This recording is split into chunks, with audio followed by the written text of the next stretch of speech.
Acara ini dipersembahkan oleh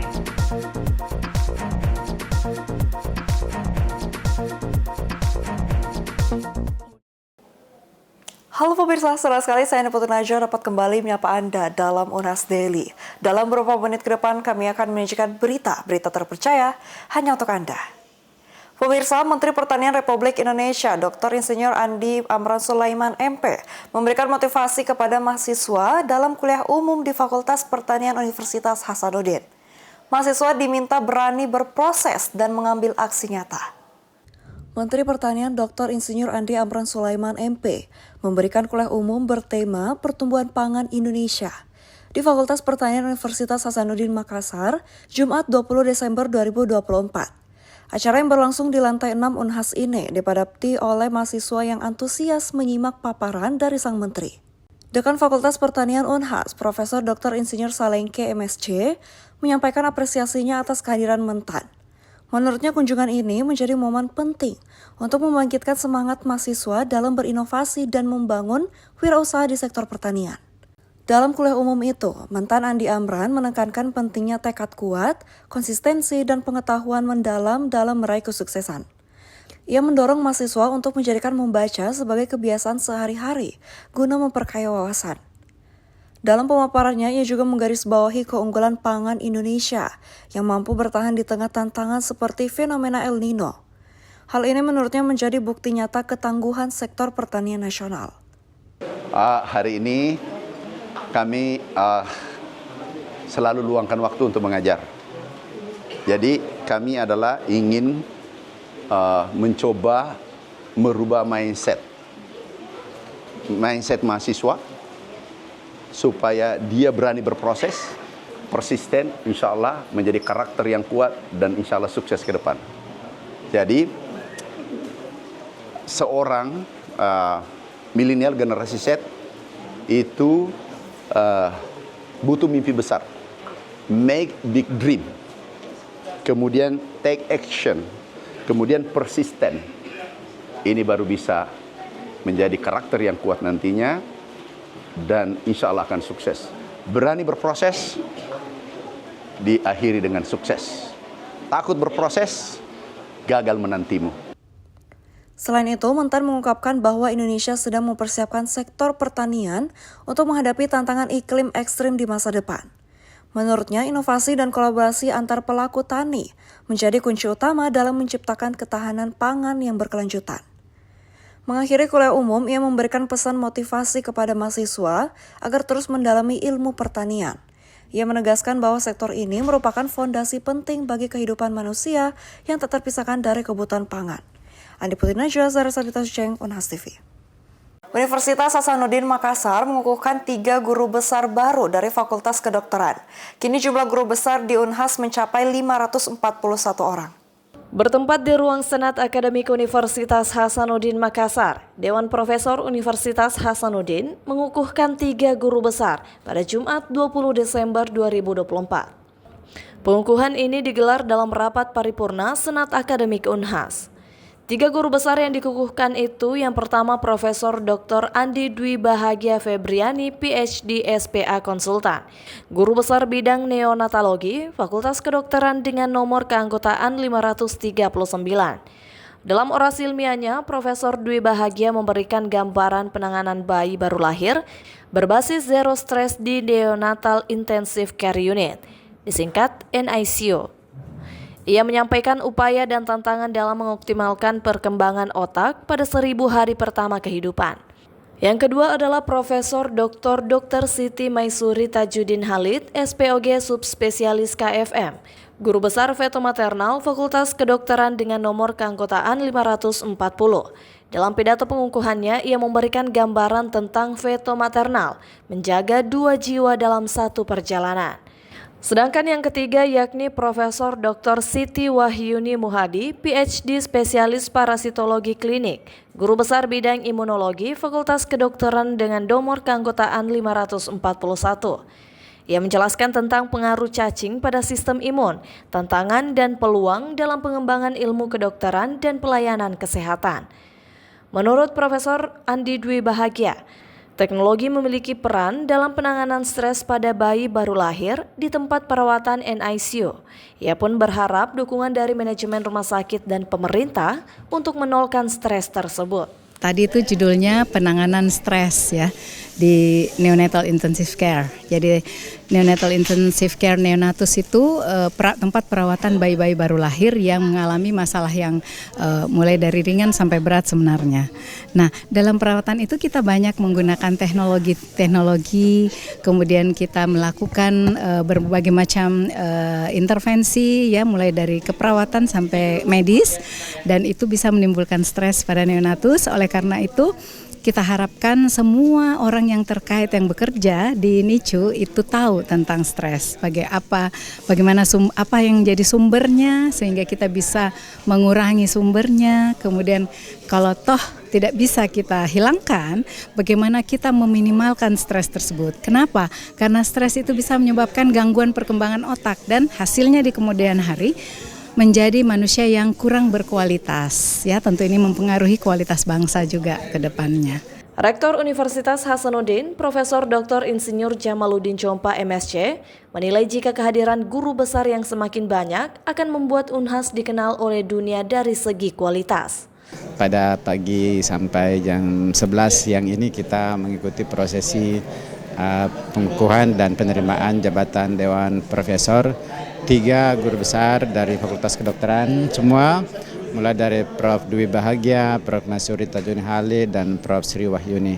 Semua adalah guru besar terbaik dari Fakultas Kedokteran yang memiliki reputasi, memiliki karya-karya ilmiah terbaik yang mendunia, sehingga kami sangat bersyukur bahwa keberadaan guru besar UNHAS ini bukan hanya memberi manfaat untuk kebaikan dan juga reputasi UNHAS, tapi juga telah berkontribusi pada dunia ilmu pengetahuan dan juga membantu kesehatan dan keselamatan dan menyelamatkan jiwa manusia-manusia, khususnya 1000 hari kelahiran untuk kehidupan untuk Prof. Masyuri dan Prof. Dwi Bahagia. Profesor Jamaluddin berharap kehadiran 3 guru besar ini dapat berkontribusi untuk pengetahuan bagi masyarakat luas, dan dengan pengukuhan dan penerimaan anggota Dewan Profesor ini menjadikan jumlah profesor di Universitas Hasanuddin mencapai 541 guru besar. Pengukuhan dan penerimaan anggota Dewan Profesor ini dihadiri pula oleh para Dewan Profesor, pimpinan universitas dan fakultas, dosen, mahasiswa, dan keluarga. Andrea Ririn Karina, Muhammad Syaiful, Unhas TV. Pemirsa, inaugurasi Fishery 2023 menghadirkan beragam pementasan seni dan drama Nusantara yang memukau, mengusung konsep revitalisasi budaya sebagai inti dari acara. Acara inaugurasi Fishery 2023 kembali digelar. Berlangsung meriah di Barugaan di Pangeran Petarandi, Universitas Hasanuddin Makassar pada Sabtu 21 Desember 2024. Acara ini diselenggarakan oleh Fakultas Ilmu Kelautan dan Perikanan. Setelah melewati persiapan selama 3 bulan, inaugurasi Fishery 2023 sukses menyajikan beragam penampilan seni yang memukau, di antaranya drama, paduan suara, tari saman, dance, puisi teatrikal, hingga penampilan perkusi. Acara pun dibuka dengan penampilan Angaru, tradisi ikrar sumpah kepada pemimpin. Ketua Panitia Inaugurasi Fishery 2023, Jeff Lee, menyebut jika tema inaugurasi kali ini adalah revitalisasi budaya dan kreativitas dalam lingkup Humarin. Karena relevansinya dengan kebutuhan untuk melestarikan budaya sekaligus mengembangkan kreativitas generasi muda di era modern. Temanya itu Kak, revitalisasi budaya dan kreativitas dalam lingkup Humarin. Kalau persiapannya itu Kak, kurang lebih 3 bulan Kak. Salah satu penampilan yang mencuri perhatian adalah tari kreasi yang dibawakan oleh 14 penari dengan mengenakan pakaian adat dari berbagai daerah di Indonesia. Salah seorang penari kreasi, Diandra, menjelaskan bahwa tari kreasi menonjolkan keberagaman budaya Indonesia sekaligus mengusung pesan persatuan dalam kebinekaan. Menurutnya, tari kreasi hadir untuk menunjukkan ciri khas dari daerah yang berbeda. Tari yang membawakan tiap-tiap dari daerah masing-masing untuk mewakili Kak, begitu, untuk menunjukkan ciri khas dari suatu daerah tersebut Kak. Penampilan para peserta juga mendapatkan apresiasi tinggi dari para orang tua mahasiswa yang hadir. Mereka mengaku bangga melihat penampilan tari mahasiswa. Aku sangat bersyukur karena tampilannya anakku sangat luar biasa. Aku sebagai orang tua sangat bangga sama anakku Indri yang tersayang, sama teman-temannya juga. Pokoknya Marsha sama siapa lagi? Rayani sama Indri. Pokoknya I love you. Inaugurasi Fishery 2023 menjadi ajang untuk menampilkan kreativitas dan budaya mahasiswa perikanan Universitas Hasanuddin. Tidak hanya menghibur, Jeffrey berharap acara ini juga menjadi ruang untuk mempererat kebersamaan dan semangat persatuan di tengah keberagaman Angkatan 2023. Rizka Fraja, Unhas TV. Pemirsa, pernahkah Anda berpikir tentang resiko di balik kebiasaan kencing berdiri? Mungkin kelihatan sepele, namun kencing berdiri ternyata berdampak pada kesehatan jangka panjang. Simak liputan berikut ini. Kencing berdiri sering dilakukan banyak pria karena dinilai praktis. Bahkan pada fasilitas umum, tersedia pula urinoir atau toilet kencing berdiri. Namun di balik kepraktisan tersebut, ada risiko kesehatan yang seringkali tidak disadari, mulai dari risiko kecil hingga berdampak jangka panjang. Menurut perawat spesialis keperawatan medikal bedah, Abdul Majid, posisi kencing yang tepat memiliki peran penting bagi kesehatan kita. Kencing berdiri bisa membuat otot dasar pelvis menjadi tegak, khususnya jika dilakukan dalam keadaan terburu-buru. Tidak hanya risiko inkontinensia atau kondisi tak mampu mengontrol keluarnya urin, kencing berdiri juga bisa meningkatkan risiko lainnya, di mana posisi berdiri yang tidak rileks membuat urin tidak keluar sepenuhnya. Jika terdapat sisa urin di kandung kemih, itu mampu meningkatkan risiko infeksi saluran kemih atau ISK. Apabila urin sering tersisa, bakteri lebih bisa mudah berkembang di kandung kemih dan meningkatkan risiko terjadinya ISK. Ketika kita berkemih, itu ada sphincter yang mengatur proses berkemih. Jadi sphincter ini akan terkoordinasi ketika kita ingin berkemih. Jadi di situ ada sphincter uretra. Ada sphincter uretra bagian dalam, ada sphincter uretra bagian luar. Sphincter ini ketika kita berkemih itu fungsinya sebagai pembuka dan pengunci. Nah, ketika misalnya kita berkemih dalam keadaan rileks, pembuka dan pengunci ini akan otomatis bergantian bekerja seperti itu. Namun kalau misalnya pada saat kita berkemih terus dalam keadaan terburu-buru, justru sphincter ini tidak terkoordinasi membuka dan menutupnya seperti itu. Nah, di sphincter ini juga itu dikuatkan oleh ada namanya otot dasar pelvik namanya. Seperti itu. Nah, itu yang membantu membuka dan mengunci sphincter tersebut. Nah, otot ini ketika misalnya tidak terkoordinasi, terus kita terburu-buru untuk berkemih, otot ini kadang kala justru tidak mensupport, ya. Jadi kadang kala kuat, tidak mensupport, jadi bisa saja melemah. Nah, pada saat melemah inilah ketika kita berkencing berdiri, otot ini justru akan membuat diri kita tidak nyaman pada saat berkemih. Kencing berdiri juga dapat berdampak pada kesehatan prostat pada pria. Tekanan yang tidak terkontrol saat kencing berdiri dalam posisi tegang menjadi risiko bagi prostat di usia lanjut. Menurut Nurse Majid, posisi kencing duduk diperkirakan lebih aman untuk mengurangi risiko tersebut. Karena dengan posisi duduk, otot pelvis dan sphincter lebih mudah berkoordinasi untuk menjaga kontrol urin dan mencegah urin tertinggal di kandung kemih. Nurse Majid pun menyarankan agar kita mengupayakan kencing dengan tenang dan rileks untuk menjaga kesehatan otot dasar pelvis. Memilih posisi duduk untuk berkemih bisa jadi langkah bijak, terutama bagi mereka yang ingin mencegah masalah inkontinensia, ISK, dan kesehatan prostat di masa mendatang. Feni Septiani Samuel, Unhas TV.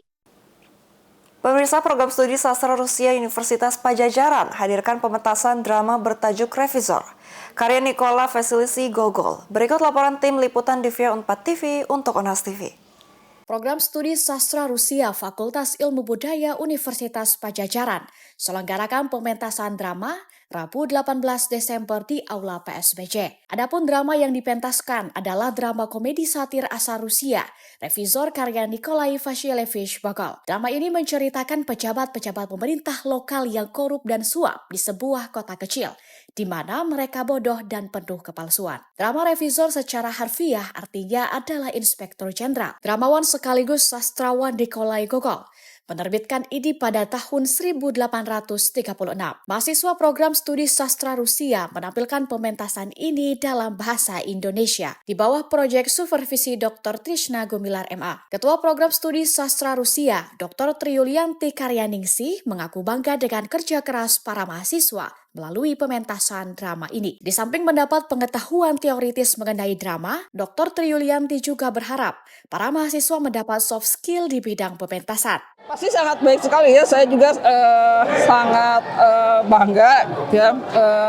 Beda gitu antara mereka di kelas dengan tadi di panggung, mereka semuanya keluar begitu, tidak dibuat-buat dan sebagainya. Saya juga melihat proses latihan mereka yang intensif itu selama 1,5 bulan ya, itu intensif latihan sampai sore sampai malam.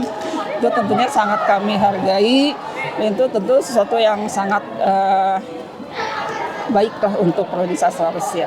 Harapan ke depan tentu kami tidak hanya membekali dengan teori, makanya ada proyek seperti ini, semua berbagi peran sesuai dengan kemampuannya. Ada yang menjadi aktornya, kemudian yang di balik layar itu juga hal yang memang sangat membantu. Jadi harapan kami nanti ke depan tidak hanya teori tapi punya soft skill di bidang itu, di bidang pementasan khususnya. Dalam kesempatan yang sama, sutradara pertunjukan drama Revizor, Mugni Rasha Subana menyebut terdapat tantangan yang mereka hadapi selama berlatih drama tersebut. Ia berharap pementasan drama semacam ini akan terus berlanjut di tahun-tahun yang akan datang. Mungkin yang terlibat itu ada pertama dari Angkatan 22 itu hampir semuanya ikut di garapan kali ini. Lalu ada juga Angkatan 21 beberapa orang yang membantu di garapan ini, dan untungnya kita dibantu juga dengan adik-adik tingkat kami dari Angkatan 23 dan juga 24. Lalu mungkin untuk kesulitannya sebetulnya karena kami sebetulnya bukan basic yang orang-orang teater, mungkin itu menjadi salah satu kesulitan utama sih sejauh ini. Harapannya sih mungkin supaya teater ini bisa dilanjutkan kembali ya, jangan sampai di sini saja. Karena apa yang udah dimulai ini mungkin kedepannya akan lebih baik lagi jika terus digali lagi lebih dalam ilmu-ilmunya. Dari Jatinangor, Sumedang, tim liputan Divya Unpad TV melaporkan untuk Unhas TV. Pemirsa, berita tadi sekaligus menutup perjumpaan kita pada hari ini. Jangan lupa untuk terus saksikan Unas Daily hanya di Unas TV. Saya Indi Putri Najwa mewakili seluruh kru yang bertugas pamit undur diri dan sampai jumpa.